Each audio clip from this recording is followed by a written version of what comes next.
Redstone builds can be so intricate. One wrong block placement or one redstone repeater that's on the wrong output or one stupid water source placement and the whole thing could go wrong and I could use a totem and nearly die. It could be a disaster. And that's why this redstone build is probably one of the best ones that I have ever built. It kills the Ender Dragon without me even having to fight it.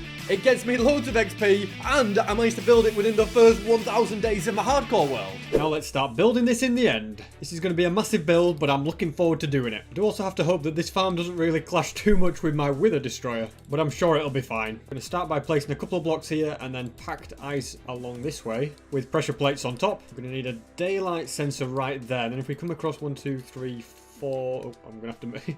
Hold on, I need to fill this bit of endstone as well. That's much better. And the packed ice goes there. Let's get rid of these blocks. And I'm going to basically repeat this all the way around. Gone all the way around. I've added a little bit of a wall here. If we want to put a sign...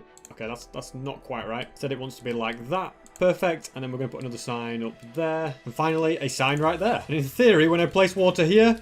Yeah, it doesn't leak everywhere. Do need to change this to be a slab though. Okay, well we stopped the water. Now this little water contraption is also going to be repeated on all the sides. And all 4 sides are now complete. Next I'm going to come here, place a block with a repeater on 1 tick delay and then a block coming out of that. In fact, it's going to be easy if I jump and place one like that. And this has a piston on top of it and a slime block coming out of it. So as you can see, when I'm on here, it didn't really work that time, but if I go like that, like, it will push me across here when this is finished. I've done some thinking, and I'm going to go back and swap out all this ice for blue ice, as that will make things run a lot better. Spent ages trying to work out why I go so slow when I get through the water, and weirdly enough, it's because I've got Depth Strider boots on, so if I go like this instead, I've taken them off, I get across fine, so never knew that was a thing. All the pistons are now in place. Basically, the way the mechanism works is it's going to push me around like this, and I'm going to be looking down, holding right click, and pressing the end crystals in.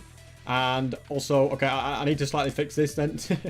There's something not right there. I'll just put a lever here that's permanently on. That'll fix that. And on the second time round, it works perfectly. But sadly, the Wither Machine's redstone might need to be moved. Next, we're going to build a system that detects if the Ender Dragon has been defeated or not. To do this, I'm going to place a stairs here and then a slab on the side. Also a slab on this side and a block underneath. Then I'm going to put an observer like this so that it will detect if the water disappears. And that water is going to be like that. So you can see it flows into here. But once the end portal activates and the dragon is spawned, it will temporarily turn this block to air and then the water will reflow back down and this will activate the observer. I'm guessing you didn't come here for me to teach you how redstone works, so I'm just going to get on with the building. Then that observer connects all the way to this redstone and it goes straight up to a note block, which is going to send the signal way up high. Right here is the chute that you're going to fall down from all the way up there, so we do need some water on this, but first we're going to get rid of this block and we're going to add slabs. It's probably easy if I just jump down here. No, we're not going to add slabs, we're going to add signs like this, and then slabs on top of here, and then finally we're going to place some water there, and as you can see I can then, well, you know, I'm not going to open it because water might drop down and I don't want something to go wrong. Turns out opening this trapdoor causes no problems at all. Next I'm going to build a bit of a soul sand chute, which means I'm going to have to come into here a bit and kind of, yeah, box in. This is where we're going to start intruding on the Wither farm. This is going to be a nice little glass chute that goes right the way up with slabs on top. I think it's finally time to try and move some of this redstone around. I decided it's best to just straight up remove it because whatever was there would get destroyed and turn into endstone anyway when I use the farm. I think I found my best bet is going to be to put barrels here instead, and then I can put a repeater here because I can't put repeaters on top of chests. I'll be honest guys, I'm kind of making this part up as I go along, but I think that this is now going to work perfectly. All that's left to do is test it out, I suppose. So the water's going to go there. I'm going to fall down here, and I'm not going to keep jumping, am I? I'm going to fall down. It's going to push me down onto this, and then that pushes me up here, and I should just float up. All I have to do is fill it with water. Oh my goodness, we've had a disaster. We've had our first disaster.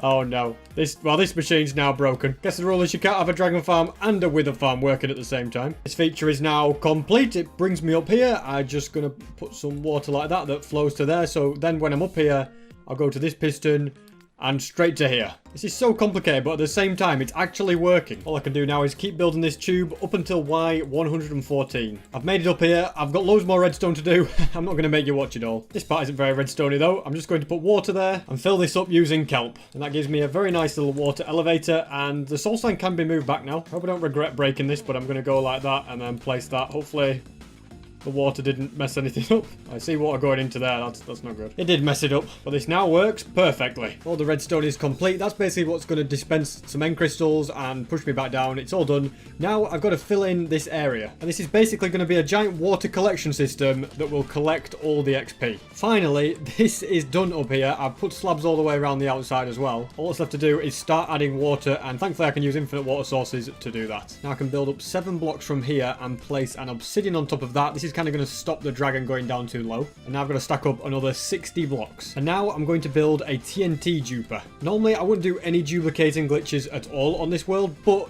there's not really any other way to do it than using a TNT duper. They are fairly simple things to build, and they're very, very powerful. Now then, did I build this correct? Let's see. I go like that, and then... there we go.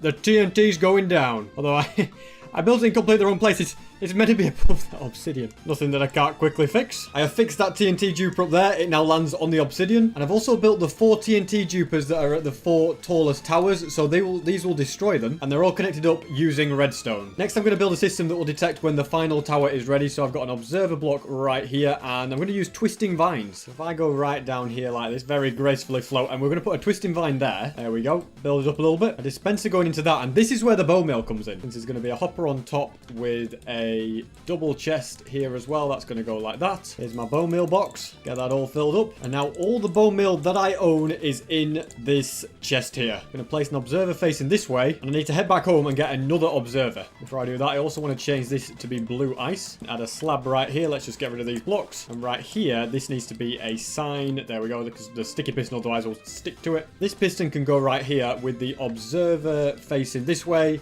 which is now going to grow this, and the bone meal will only grow out when it's not at its full thing, so this bone meal isn't getting wasted. If I want to switch it off, I just go like that, and it stops, and that keeps it running. I can also make this into a torch farm, because these torches will drop off and go through the portal, so I'm going to throw some torches through, and then I have to see where they land, so I destroyed my bed, so I came back to here. Aha! I've spotted them. So right where this block is, what we're going to do is instead place a hopper like that, with the chest underneath, so when any torches fall through the portal, they should go straight into this hopper and straight into the chest. I'm going to grab all my end crystals, load them up into this chest. Somehow I've got to try and switch on the TNT dupe, but there we go. I need a better system for that. Alright, here we go. Let's test it out. Let's see if this somehow actually works. Okay, it's pressing right click for me automatically. Okay, I don't have to touch anything. This is 100% being AFK'd. All the end crystals are down. Okay. I need to be careful with that trapdoor clicking, but alrighty. We're in the chute. Okay, that is good. All 4 end crystals got done. We've got another 4 end crystals, so that system is working as well. I guess all that's left to do is see if the Ender Dragon correctly dies. Okay, this is a lot of hard work. I guess the entire video is kind of coming down to this moment. The Ender Dragon's up there. He's taking damage, or she should I say, and it's circling. I think it's working, guys. Look at that. The Ender Dragon is... It's been taken out. I haven't installed the replay mod so you can get a view of what's happening. It looks amazing. And now the dragon is being taken out. So let's see if the system works to send me back down. I'm going to keep things going. So it sends me... well, that didn't work, did it? I feel like that should be a pretty simple fix if I just put some blocks below that. All I have at the moment is logs, so we're just going to do something like that. Yeah, that should definitely help. I guess I should go for test run number 2. And second time round, and another dragon has easily been defeated. And this time when the machine pushes me out, look at that. We land exactly where we want to be. And we're going back around the machine again, as intended. Okay, there's a... I didn't actually have to change... there is a little bit of a problem with that bit that I will fix. But it's so fast, like, already... the next dragon is being summoned. Dragon number 3 is down. We're going to be pushed and we go around again. Although this time I'm going to stop myself from going around. First of all, I'd like to fix this trapdoor problem. Putting the lever there will probably work better, I think. So if I go like that, there we go. It stays up. It shouldn't be an issue anymore. Now that I know everything's definitely working perfectly, I'm going to AFK here for a little bit and see how much more XP we get. Guys, we did it. Look at the F3 screen. Day 1,000. I'm just going to make it to the end of this day, and I've survived 1,000 days in Minecraft Hardcore. This is insane. You know what? I've had enough of this. Okay, we're not going to sit there and AFK. You know, 1,000 days. I'm very, very pleased with that. We built this incredible contraption. The only change we're going to make is add like another repeater there, just because sometimes I get jammed, but that's a minor thing. It works insanely well. A very large amount of the design did come from FastJazz. I'm going to link any tutorial, use any help. I always link down below in the description. But his was made in 1.17, so I had to like come up with I had to build that, the twisting vine solution for a detector because he used a shulker. And for some reason, a lot of the mechanism didn't work, so I kind of had to redesign a load of things. So yeah, it's a big project, but obviously I wouldn't have got anywhere near without FastJazz's help. One of the biggest flexes in my hardcore world is building an entire mansion out of emeralds. How did I do it? Did I spend hours mining the emeralds? Absolutely not. Instead, I painstakingly spent hours building a massive raid farm out of redstone. And by doing this, I was able to get stacks and stacks and stacks of emeralds. It's time I get back to work on this raid farm, which will involve adding more snow and more ice. Right here I'm building the place where the mobs will get taken out and all of their loot will go, and it's going to be mirrored on both sides. And right here is going to be the place that the player stands. And basically there'll be a minecart on this hopper, and breaking that will stack the raids and make the farm work. And this massive glass platform is going to have things like beacons, and the evokers will be trapped on here, which will stop Vexes from being able to spawn and take me out. The giant quadruple beacon is now being built, and this is now complete.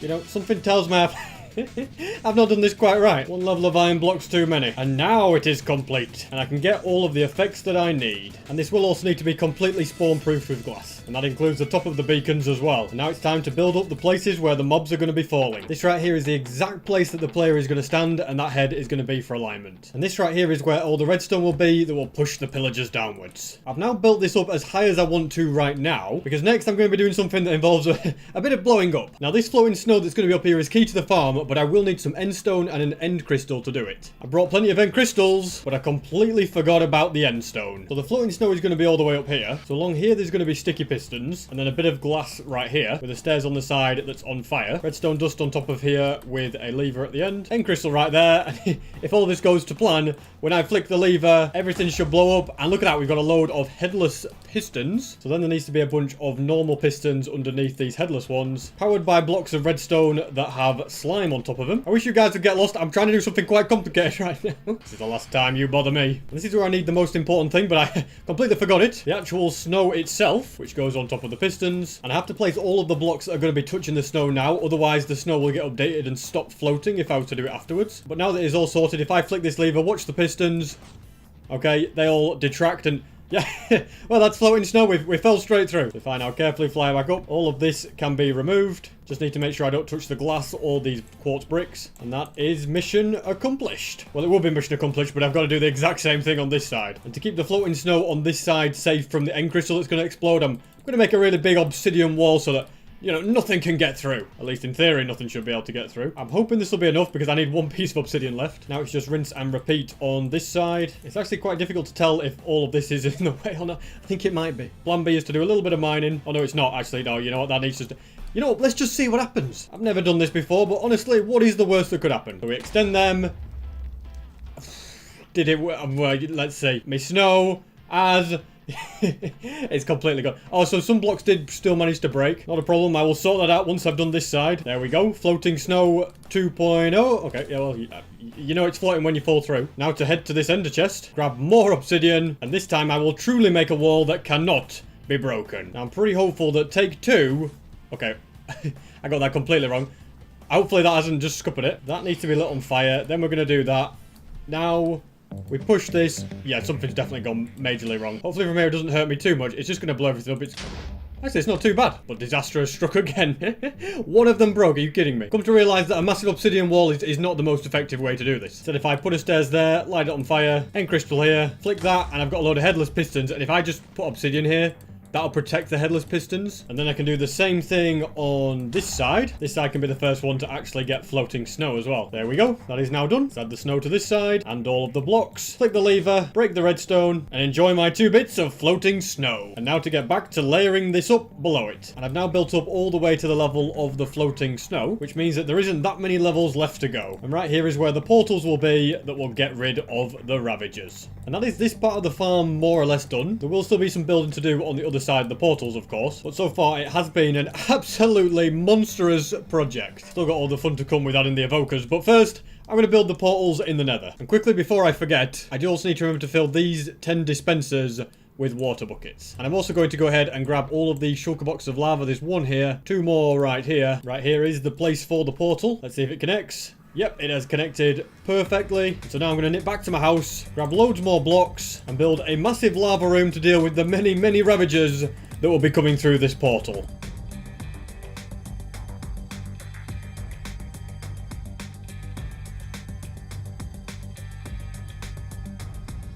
And that is this massive lava box complete. It will not go well for any ravagers that go through this portal. My 2 evokers are still patiently waiting there, but I do still need 2 more. So I'm going to drop off my stuff, do even more trading with a cartographer so that I can get another Woodland Mansion map and track it down for more evokers. Now, this is a strange one. I have just flown over Woodland Mansion. Oh, okay, the map was just lagging. Never mind then, we've made it to the mansion. We've got 1 evoker in there and another one right here. In fact, very conveniently, there is 1 in there as well, so both of these rooms. In that case, I will build a portal right here, which should be perfect for getting them through. Then to remake the portal on the roof, next there must be rails going all that way, and I have now connected up the line to the previous one, and that is evoker number 1 going through, and away he goes, and also evoker number 2. And now that I have all of you guys, it is time to do the final part of the farm, which involves walls going around like this. This right here is going to be the place that stops Vexes from being able to spawn and get at me, and that's why we move 4 evokers all the way over here. So dispenser facing down like that, followed by 6 boats being put inside it. Then we're just going to dispense them all, break the bottom one, remove the water, and these 5 boats will catch all of the Vexes. And now to do the exact same thing over the other 4 gaps. That has now been done successfully and must be completed in 3 more spots. And that is every single one of the boats in everywhere. Now for the even more fun task of getting the evokers. Let's build a portal right here and a rail system for them to travel on. I'm going to attempt to swap that like that. There we go, they're off. There are Vexes everywhere. And this first guy can be sent on through. In you go. I'm kind of getting used to transporting these guys now. He is successfully in position. And look at that. He's summoning Vexes.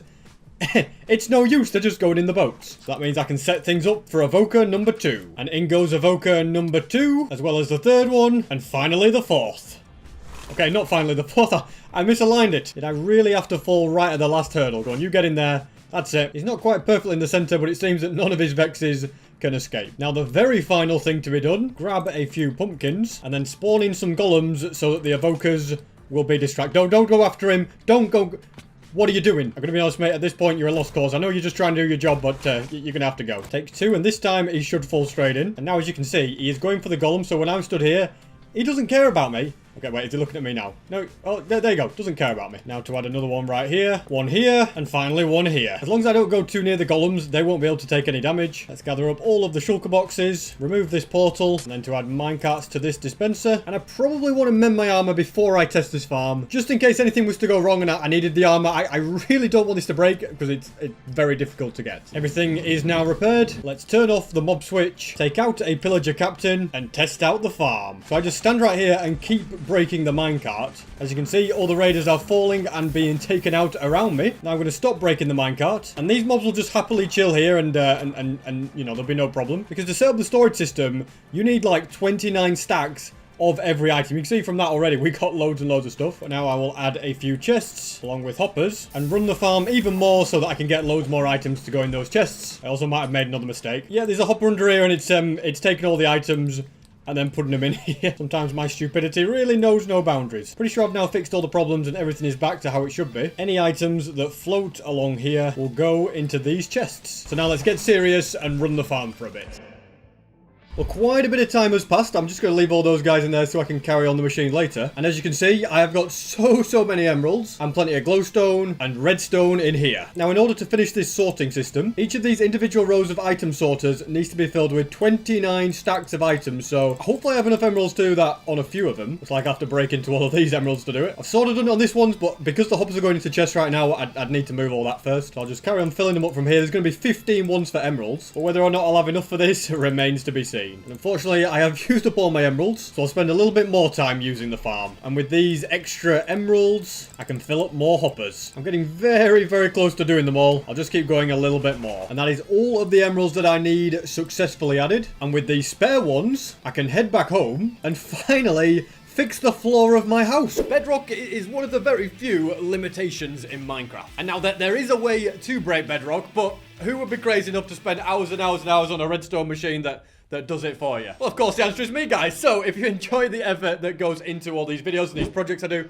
please subscribe, because I'm kind of crazy, and yeah, doing these massive projects does sometimes drive me crazy too. Right here is exactly where I'm going to build the machine. Thankfully, it's not too complicated of a machine, and once you see it in action, you'll think that it looks so cool. These pistons are where the bedrock breaking is going to happen and move around. Now let's build the area that kind of, well, basically where all the magic happens.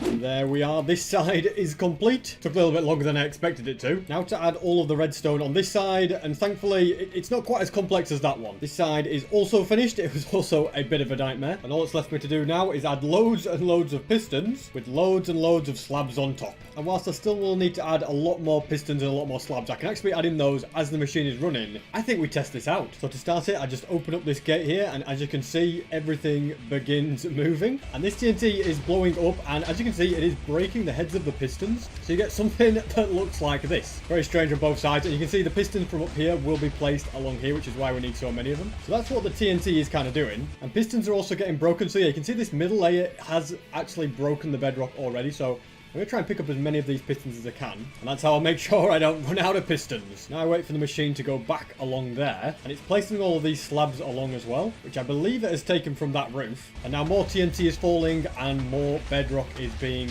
broken. And before I let the machine go any further, I'm just going to flick this gate, which will turn it off. As you can see, we have 2 strips of broken bedrock. So now that the machine is set up, it is pretty self-sustaining. It'll just, keep running as long as I make sure I have all of the pistons placed. And of course, the slabs above that. Then it will keep running without any issues. So I'm going to get rid of a massive area of bedrock all along here and show you the finished product. Well, the rain is pouring, but as you can see, the top layer of bedrock has been completely removed all the way over here. But then I accidentally broke the machine because I forgot to place the stone, and then I placed it too late, and it just completely, everything does not work anymore. But I'm more or less at the end, so I'm just going to remove these bits of bedrock manually, and also manually mine up this machine.